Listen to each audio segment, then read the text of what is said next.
Hello, welcome to all. आप सभी का सत्या क्लासेस पे स्वागत है। हम सब आज सर्कल के बारे में जानेंगे कि वृत्त क्या है, सर्कल क्या है, कैसे होता है, इसकी क्षेत्रफल कैसे निकलते हैं, इसकी परिधि कैसे निकालते हैं, इससे संबंधित जितना क्षेत्रफल है उसके बारे में जानेंगे। तो हम देखते हैं कि आज सर्कल क्या है। वृत्त हमारा टॉपिक है, वृत्त, सर्कल।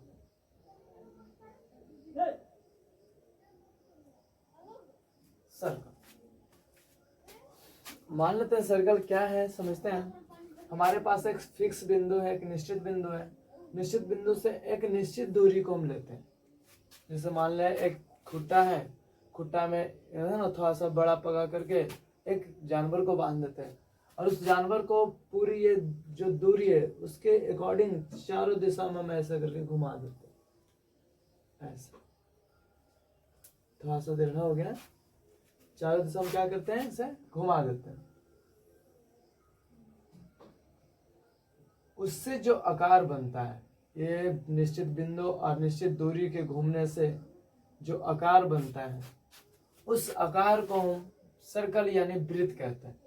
एक निश्चित बिंदु लेते हैं, उस निश्चित बिंदु से एक निश्चित दूरी लेते हैं।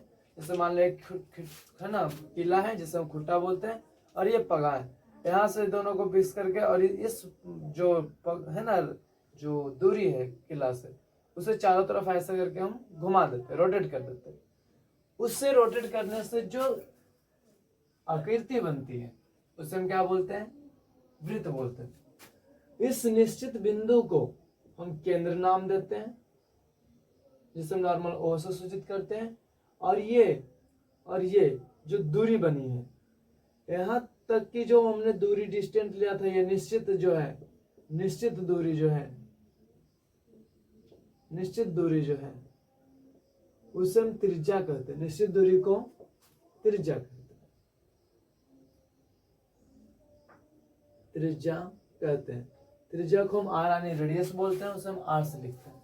तो ये मेरा त्रिज्या हुआ यानी रेडियस हुआ, त्रिज्या अर्थात रेडियस। रेडियस का पहला लेटर आर लेते हैं।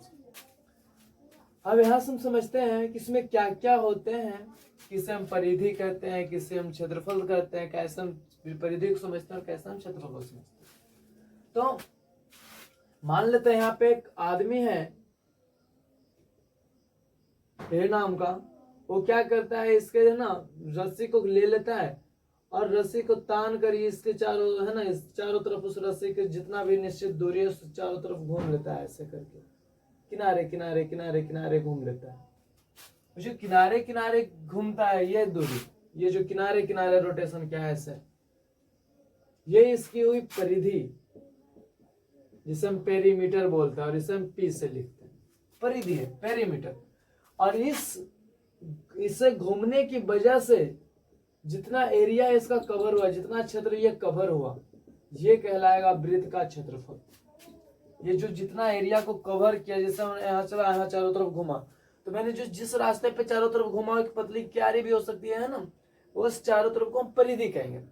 बट उस चारों तरफ के अंदर जो जितना दूर मैंने घिरा उसके अंदर जो क्षेत्र है, उस क्षेत्र को हम वृत्त का क्षेत्रफल कहेंगे। तो ये हो जाएगा क्षेत्रफल, क्षेत्रफल अर्थात वृत्त का क्षेत्रफल। यहाँ पे मन में सवाल है कि परिधि यहाँ क्यों नाम है। हम सब वर्ग, आयत ये सब पढ़े तो उसमें देखें हमेशा कि परिमाप नाम देता है। तो परिमाप का भी अंग्रेजी पेरीमीटर और है ना, इसे परिधि। वर्ग आयत में से अलग करने के लिए परिमाप को ही परिधि कहा गया है। परिमाप का मतलब क्या होता है, परिमाप यानी ऊपर ऊपर वाली माप को हम परिमाप कहते हैं। इसका भी तो हम ऊपर ऊपर वाले ही माप लिए, किनारे वाली माप। ये ऊपर ऊपर वाली माप को हम क्या कहते हैं, परिमाप या तो परिधि कहते हैं, जिसे हम पी से लिखते हैं। इसमें बहुत सारी और टर्म है, उसे समझते हैं कि और क्या क्या टर्म है इसके अंदर। त्रिज्या हमने समझा, एक निश्चित दूरी है त्रिज्या। फिर हमने देखा परिधि देखा, फिर ये केंद्र जो निश्चित बिंदु है, निश्चित बिंदु को हम केंद्र कहते हैं और निश्चित दूरी को हम त्रिज्या कहते हैं।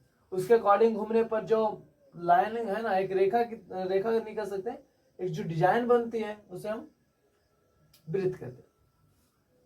आगे देखते हैं। से मान लेते हैं कि यह एक सर्कल है और एक निश्चित बिंदु है। अब यहां से क्या हुआ कि ये निश्चित दूरी ले रहे थे हम, यहाँ भी एक निश्चित दूरी की, जो जानवर था हमारा उसका पगा तो हमेशा एक निश्चित दूरी का ही था, चारों तरफ घूम रहा था। कहने का मतलब हुआ कि केंद्र से परिधि में जो भी लाइन को हम टच करेंगे, केंद्र से परिधि में जो भी लाइन को हम टच करेंगे वो लाइन निश्चित होगी और उस लाइन को हम क्या कहेंगे, त्रिज्या कहेंगे।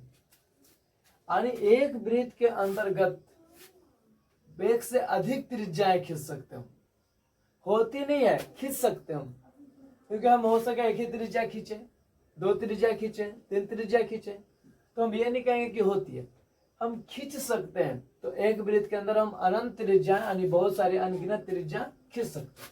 अब यहाँ पे समझते हैं कि लाइन यहाँ पे है ना डार्क कर रहे से हम कि मैंने क्या किया कि परिधि को दो जगह टच करा। अभी क्या पढ़ेंगे कि केंद्र से परिधि को अगर एक जगह टच करे तो वो दूरी को हम त्रिज्या कहते हैं, दूसरी परिभाषा में, जो कि एक निश्चित दूरी है। हमने क्या किया कि दो बिंदु पे परिधि को टच किया और उसे केंद्र से होकर जाने दिया। ध्यान समझिए, परिधि को दो बिंदु पे टच किया और उसे कहां से होकर जाने दिया, केंद्र से होकर जाने दिया। यही पे एक एग्जाम है ना, थोड़ा सा फिगर और समझिए कि मैंने परिधि को दो पॉइंट पे टच किया, एक पॉइंट ए है, एक पॉइंट बी है। मैंने यहां भी टच किया दो बिंदु पे, यहां भी टच किया, यहां भी टच किया, ढेर सारी लाइनें पार दी जो क्या है, परिधि को दो बिंदु पे टच करती है। यदि परिधि को दो बिंदु पर है ना स्पर्श करती है, उसे हम जीवा नाम देते हैं। जीवा, कॉर्ड, क्या नाम देते हैं, कॉर्ड नाम देते हैं, जीवा नाम देते हैं। यदि परिधि को दो जगह यानी दो बिंदु पर स्पर्श करे, उसे हम क्या नाम देते हैं, जीवा। जीवा धीरे, देखो जीवा की लंबाई जो है धीरे धीरे बढ़ रही है, बढ़ रही है, बढ़ रही है, बढ़ रही है। एक समय आएगा कि मान लेते कोई एक ऐसा बिंदु है जो कोई ऐसा जीवा है, सॉरी कोई ऐसा जीवा है जो बीचों बीच केंद्र से होकर गुजरा था। कोई ऐसा जीवा है जो केंद्र से होकर गुजरा था, इसके नीचे जो है फिर से धीरे धीरे छोटा, इसके ऊपर फिर छोटा छोटा छोटा छोटा होता होता छोटा हो जाएगा। तो कोई एक ऐसा बिंदु है ना जो केंद्र से होकर जीवा जाएगी, वह जीवा जो केंद्र से होकर जाएगी उसे हम क्या कहेंगे, व्यास कहेंगे। वह जीवा जो केंद्र से होकर जाएगी जिसे हम व्यास कहेंगे, अंग्रेजी में डायमीटर, उसका पहला लेटर डी लेते हैं, यानी व्यास को डी से। अगर देखा जाए तो केंद्र से परिधि को टच करने वाली दूरी को त्रिज्या कहते हैं और केंद्र से परिधि को एक बिंदु पर मिलने वाले को त्रिज्या कहते हैं। अर्थात अगर त्रिज्या दो त्रिज्या को आपस में मिलाया जाए तो एक जीवा का निर्माण होता है। कहीं भी ऐसे भी पा सकते, ये त्रिज्या क्योंकि केंद्र से होके जा रही है। ये देखो, ये भी त्रिज्या, ये भी त्रिज्या क्योंकि केंद्र से होके जा रही है, और दो त्रिज्या मिल रहे हैं तो हमने बताया कि वैसा व्यास, सॉरी वैसा जीवा किसे कहते हैं, जो दो जगह टच करे, जो केंद्र से होके जाए। वैसा जीवा जो केंद्र से होके जाए उसे हम व्यास कहते हैं। तो ये व्यास का, तो कहने का मतलब हुआ कि व्यास जो है दो त्रिज्या को मिलने से बनता है, त्रिज्या प्लस त्रिज्या, त्रिज्या प्लस त्रिज्या। और इससे शॉर्ट में अगर है ना इसका लेटर यूज करें तो व्यास यानी डी बराबर आर प्लस आर, है ना, यानी डी बराबर 2r। यानी व्यास का फॉर्मूला हुआ व्यास बराबर दो गुने त्रिज्या, दो गुने त्रिज्या। अब सबका लाइफ में पहला फॉर्मूला आया, यदि किसी वृत्त की त्रिज्या है 7 सेंटीमीटर तो उसका व्यास क्या होगा, तो उससे दोगुना कर देंगे सिर्फ, क्योंकि व्यास बड़ा होता है। तो यहाँ लिख सकते हैं हम समझने के लिए कि व्यास बड़ा होता है किससे, त्रिज्या से, क्योंकि त्रिज्या का दोगुना कौन होता है, व्यास। अगर हम उसे दो गुना करेंगे तब जाके क्या बनेगी, व्यास बनेगी। और यही से समझते हैं, फॉर्मूला याद नहीं करना ज्यादा, इसे समझ के रखना है कि वैसे मान लेते हैं अब हमें क्या करना है, त्रिज्या निकालना है। तो त्रिज्या को मैंने लॉक किया, इधर क्या दिख रहा है, व्यास, जो पहले से उसे लिखेंगे व्यास, इधर मैंने त्रिज्या निकालना है, तो इधर 2 जो है गुना में है, इधर चलाएगा तो ये भागा में, इधर क्या बच गया, त्रिज्या। यानी त्रिज्या इज इक्वल टू व्यास बाई 2, यानी D by 2 is equal to are.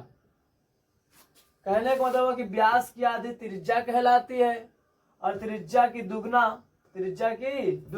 व्यास कहलाती है।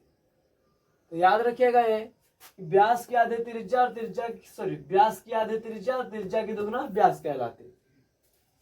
आगे जब हम बढ़ते हैं, आगे बढ़ रहे हैं, ध्यान से देखिएगा, इस सब की परिभाषा की आवश्यकता नहीं है, ये सब बस समझ के रखिए कि किसे व्यास कहते हैं, किसे जीवा कहते हैं। आगे बढ़ते हैं तो देखते हैं कि कोई लाइन है जो वृत्त को 2 बिंदु पर टच नहीं कर रही है, ये पार कर जा रही है, यानी इसे छेद करके पार हो रही है वृत्त को। उस रेखा को हम छेदक रेखा नाम देते हैं, छेदक रेखा।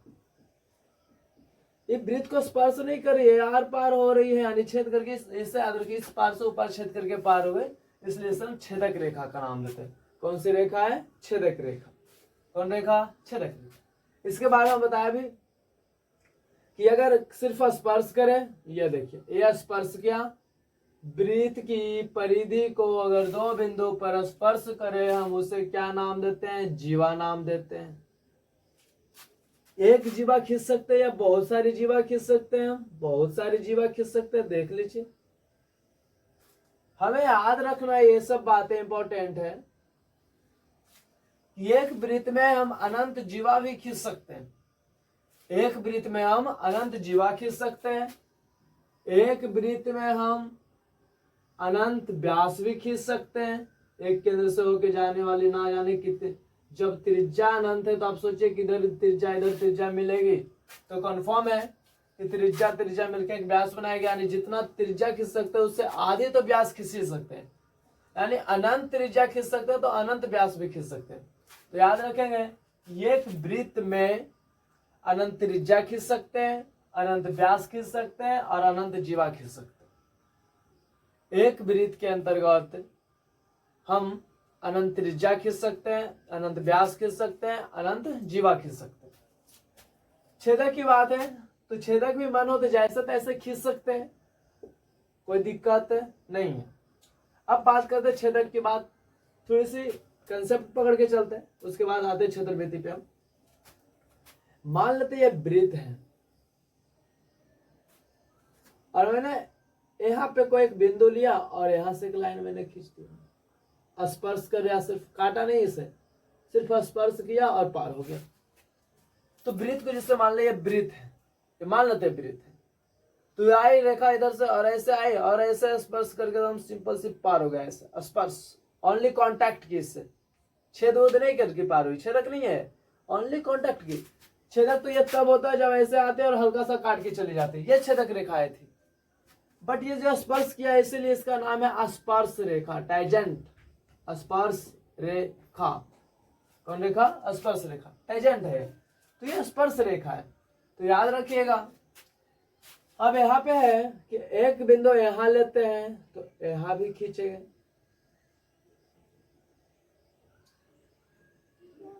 एक बिंदु यहां लेते हैं तो यहाँ स्पर्श रेखा खींचेंगे, यहाँ लेंगे तो यहाँ स्पर्श रेखा खींचेंगे, यहाँ लेंगे तो यहाँ स्पर्श रेखा खींचेंगे, यहाँ लेंगे तो यहाँ स्पर्श रेखा खींचेंगे। कहने का मतलब हुआ कि एक बिंदु पर वृत्त की कोई सतह पर कोई एक बिंदु लेते हैं तो एक बिंदु पर हम एक स्पर्श रेखा खींच सकते हैं। वृत्त अगर अनंत बिंदुओं से बना है और अनंत बिंदु को मान के चलते हैं कि अनंत बिंदु पर तो कितनी रेखाएं खिंचाएंगे, तो अनंत स्पर्श रेखाएं खिंचाएंगे। बट अगर वृत्त की एक बिंदु ली जाए, ओनली 1 पॉइंट, एक बिंदु से कहा जाए कि ये कोई वृत्त है, उस पर एक बिंदु पर कितने स्पर्श रेखा खिंचाए जाते हैं, तो एक बिंदु पर हम ओनली एक ही स्पर्श रेखा खींच सकते, उससे ज्यादा स्पर्श रेखा नहीं खींच सकते। बात करते थोड़ी सी कि मान लेते हैं कि कोई बिंदु है जो वृत्त के अंदर है। अब वृत्त के अंदर है, बताइए हम कैसे स्पर्श रेखा खींचेंगे, स्पर्श रेखा खिंचाएगी नहीं, ये छेदक हो जाएगी। तो अगर सतह पर बिंदु है, बिंदु कहाँ है, सतह पे, तो ओनली वन स्पर्श रेखा, एक स्पर्श रेखा खींच सकते हैं। अगर अंदर है, वृत्त के अंदर या सतह है ना, किसी चीज का अंदर है, अंदर में स्पर्श रेखा की संख्या क्या है, 0। और अगर बाहर में है, एक बिंदु कहाँ है, यहाँ लिख देते हैं, एक बिंदु है, एक बिंदु अगर बाहर है, वृत्त के क्या है, बाहर। अब इसका कंडीशन लेते हैं,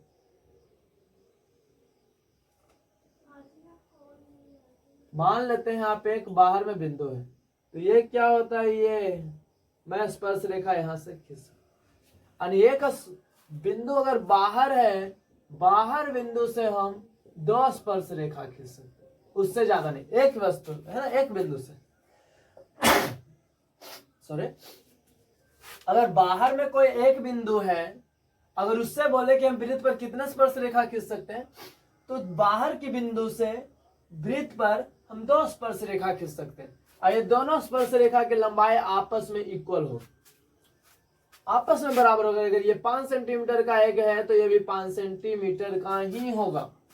तो याद रखिएगा 10th क्लास की जो एग्जाम है, यानी बिहार बोर्ड की जो एग्जाम होती है, उसमें ये ऑब्जेक्टिव नॉर्मल सी बात है, पूछते हैं कि अगर किसी वृत्त पर एक स्पर्श रेखा, किसी वृत्त पर एक बिंदु है, उस बिंदु पर से हम कितने स्पर्श रेखा खींच सकते हैं। तो एक बिंदु अगर सतह पे है तो हम एक स्पर्श रेखा खींच सकते हैं, 2 है तो 2 स्पर्श रेखा खींच सकते, सॉरी बाहर में है तो 2, और अंदर है तो एक भी नहीं, याद रखिएगा। और अगर बाहर से जो दोनों स्पर्श रेखा की लंबाई होगी वो आपस में बराबर होगा, यानी पी ए बी नाम देते हैं, तो P is equal to PB, P is equal to PB.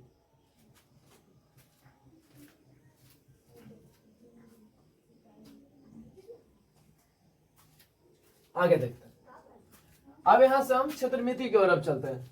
हम सबको क्षेत्रमिति पढ़ना था, ये थोड़ा सा वृत्त के बारे में बताते हैं जो कि ऑब्जेक्टिव के लिए इंपॉर्टेंट था, इसलिए थोड़ा सा देखते हैं कि जो स्पर्श रेखा की संख्या है कितनी होती है, कि किसी वृत्त पर एक बिंदु है, उस पर कितने स्पर्श रेखा खींच सकते हैं। अगर किसी वृत्त पर बिंदु है तो एक स्पर्श रेखा खींच सकते हैं, अंदर में है तो एक भी स्पर्श रेखा नहीं खींच सकते हैं, अगर बाहर है तो 2 स्पर्श रेखा खींच सकते हैं। और वो दोनों बाहर से बिंदु से जो स्पर्श रेखा बने, बाह्य बिंदु से जो स्पर्श रेखा बने, वो दोनों स्पर्श रेखा आपस में क्या होंगे, इक्वल होंगे। एक बात और जान लेनी अच्छी बात है यहाँ पे, कि जो स्पर्श रेखा होती है क्यों इक्वल होती है, जब हम वृत्त पढ़ेंगे ना, जो 10th क्लास में वृत्त है, और हम बताएंगे एक्सप्लेन क्यों होते हैं। अभी हम समझ के चलते सिर्फ, क्योंकि हमें क्षेत्रमिति पढ़ना है, वृत्त का संबंधित क्षेत्रफल पढ़ना है। तो ये जो केंद्र है, अरे मान लेता स्पर्श रेखा मैंने खींचा, तो ये जो त्रिज्या होती है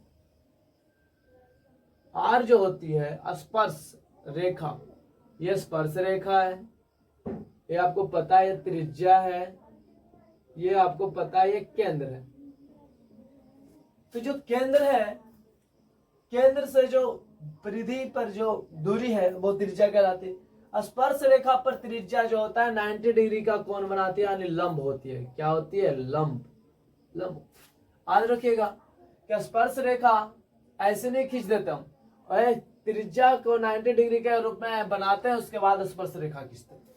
तो त्रिज्या से याद रखिएगा कि किसी वृत्त की त्रिज्या स्पर्श रेखा पर जो कांटेक्ट है, जो कांटेक्ट कर यानी टाइजेंट जो है, उस पर क्या होती है, लंब होती है, यानी 90 डिग्री का कोण बनाती है।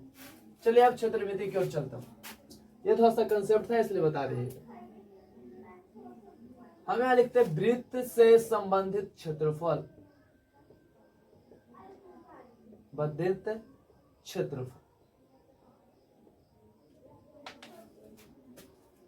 अब क्षेत्रफल के बारे में जानते हैं कि क्या होती है दुनिया इसकी। जैसे सबसे पहले बात करें हमने अभी जान के आया कि ये केंद्र है, ये त्रिज्या है, व्यास है, बहुत सारे व्यास खींच सकते हैं, बहुत सारे त्रिज्या खींच सकते हैं, है ना। अब हम बात करते हैं इसकी परिधि, वृत्त की परिधि, फॉर्मूला ध्यान दीजिएगा, वृत्त की परिधि कहा जाता है। परिधि किसे कहते हैं, तो वही बताया कि वृत्त का आकार अगर कोई पथ है, उसके चारों तरफ आप गली घूम जाइए, आपने जितना दूरी तय किया वही वृत्त की परिधि है। अरे वृत्त की परिधि जो है, फॉर्मूला लिखता है 2 पाई आर, 2 पाई आर। ये कैसे आया था समझिए। पाई की खोज हमारे मैथमेटिशियन है ना रामानुजन जी ही किए थे, है ना। पाई की खोज, पाई के मान उन्होंने बताया 22/7। अगर इसे दशमलव में बदले 3.14 तो याद रखिएगा नॉर्मल इतना। और अगर पाई का मान त्रिकोणमिति में आपको पढ़ना है तो पाई रेडियन, पाई बराबर नहीं pi radian, pi radian is equal to 180 degree, याद रखिए। Pi radian is equal to 180 degree, है ना। कहा जाता है कि वृत्त की जो परिधि होती है वह, है ना, वृत्त की परिधि, वृत्त की परिधि, वृत्त की परिधि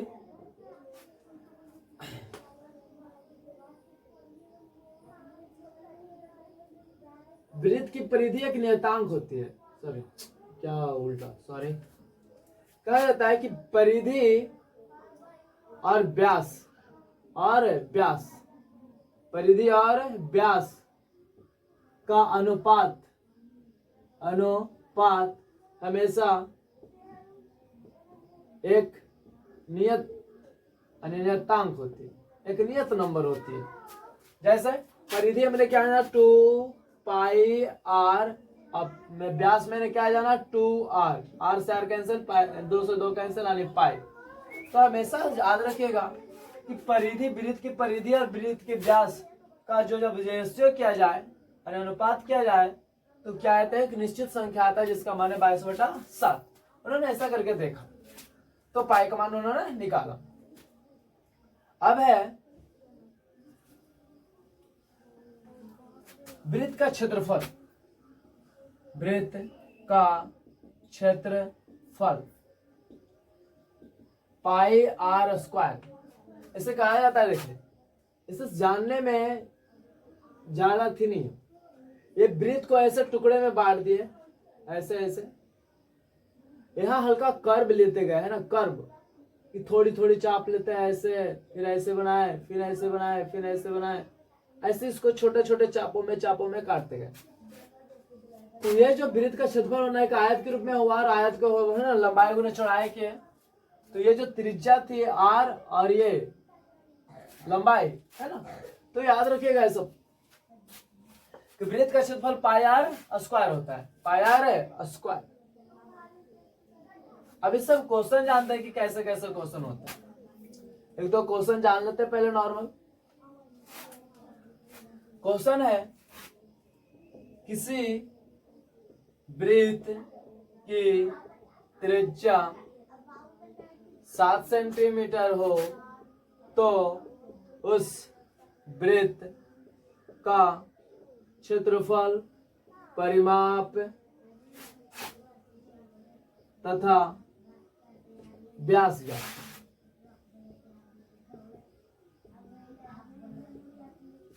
ये जो है फॉर्मूला बेस्ड प्रॉब्लम है, बस फॉर्मूला लगाइए और क्वेश्चन बन जाएंगे।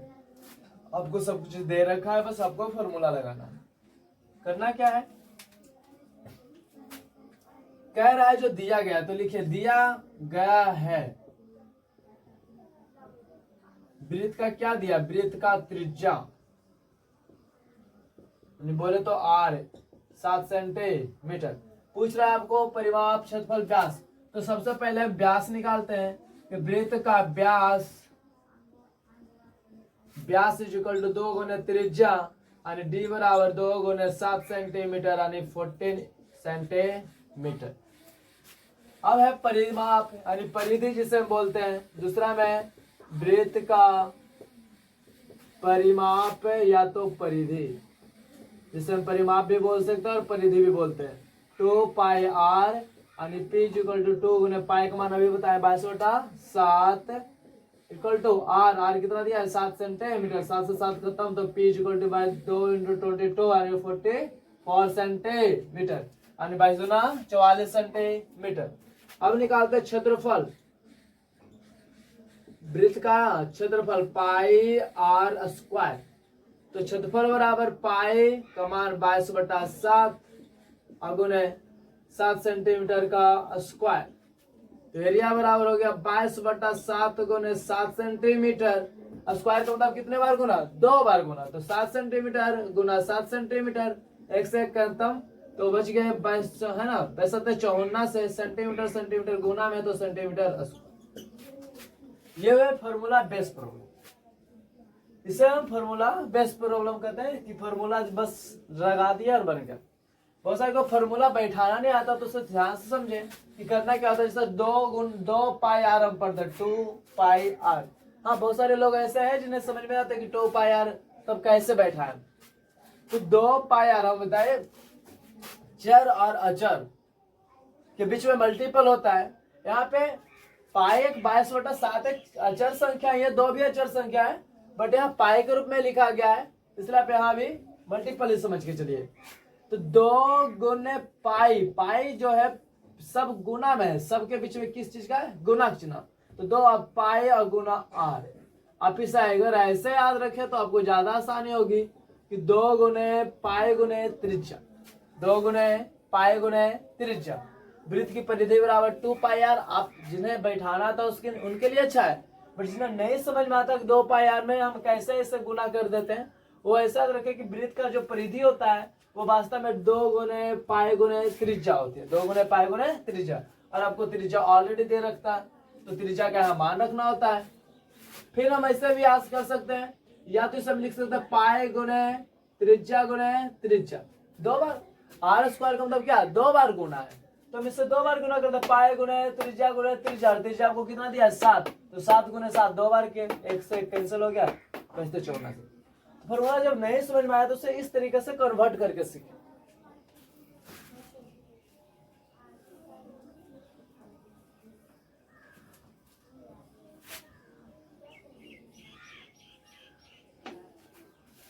हम सब अगले क्लास में सीखेंगे कि कैसे हम अगर क्षेत्रफल दिया हो तो उससे परिमाप निकालना, त्रिज्या निकालना, व्यास निकालना कैसे हम करते हैं, है ना। अगर कोई चीज दिया हो तो उससे कैसे प्राप्त किया जाता है वो हम अगले वीडियो में देखेंगे। जब तक आप इसे रिवीजन करें, और हम बोर्ड के लिए एक शॉर्ट वीडियो अलग से डाल रहे हैं, उसे आप देखते चलें। धन्यवाद।